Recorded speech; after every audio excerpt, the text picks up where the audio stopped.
এবং দুঃখ প্রকাশ করছি। এটি একটি অনেক নির্মম ঘটনা এবং দুঃখজনক ঘটনা।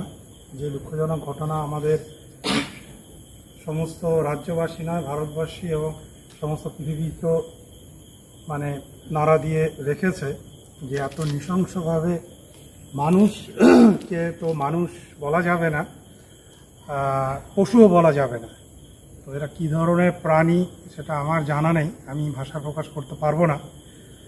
তো আজকে আমাদের এই যে ক্যান্ডেল লাইটের যে শোক প্রকাশ সেটা একটা প্রতিবাদ হচ্ছে সমস্ত নারী জাতির জন্য, সমস্ত মানবতা এবং মনুষ্যত্বের জন্য, যে এই ঘটনা আর যেন পুনরাবৃত্তি না হয়।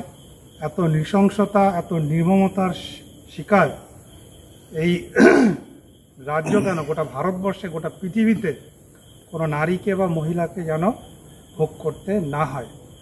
আর আমাদের দেশের ইতিহাস সবাই জানে, যখনই আমাদের নারীদের উপর অত্যাচার হয়েছে তখনই আমাদের সমাজে, আমাদের দেশে বিপদ এসছে।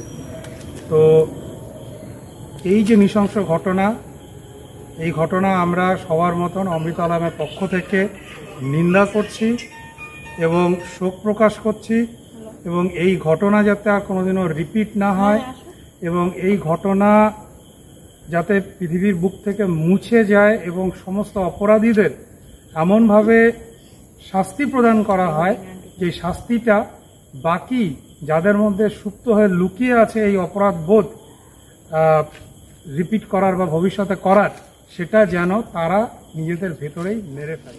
আমরা আজকে অমৃত আলমের পক্ষ থেকে, অমৃত আলম সোসাইটির পক্ষ থেকে সমবেত হয়েছি।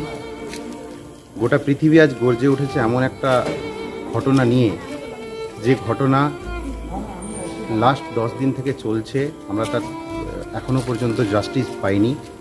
আমরা সবাই তার এই প্রতিবাদ এই জন্য করছি যেন এই রকম ঘটনা, এরকম নির্মম একটা ঘটনা যেন কারোর সাথে না হয়। আমরা এমন একটা জায়গা তৈরি করে গেছে যেটাতে গোটা পৃথিবীর মানুষ আজকে, পৃথিবীর মানুষের মনের অবস্থা নাড়া দিয়ে গেছে। আজ সবাই আমরা শোকাহত। আমরা এখনও সেই অবস্থান থেকে বেরিয়ে উঠতে পারছি না, যে যতক্ষণ না আমরা সেই জাস্টিস পাচ্ছি। এই প্রতিবাদ আমাদের আজ শুধু আজকের নয়, আজকে আমরা অমৃতা সোসাইটি থেকে এই প্রতিবাদ করছি।